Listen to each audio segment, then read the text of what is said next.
Kumusta mga kalakbay?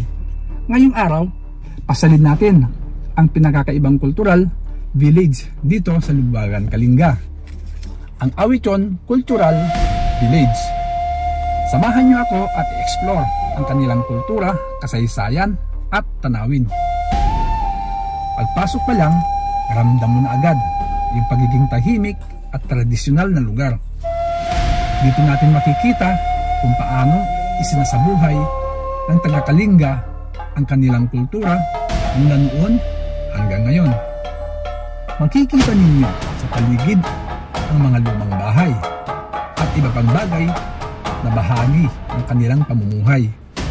Para ka talagang bumalik sa sinaunang panahon. Iba yung charm nila.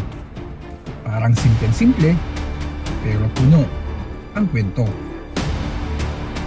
Kita rin sa paligid ang napakagandang bundok ng Kalinga. Sobrang peaceful. At ayon din sa mga nakausap ko na taga dito din pala sa Awichon Village tumakbo at nagtago sina General Emilio Aguinaldo noong panahon ng unang digmaan pandaigdig.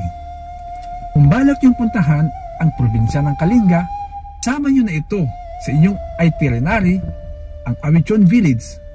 Sigurado marami kayong matutunan dito at may experience na kakaiba.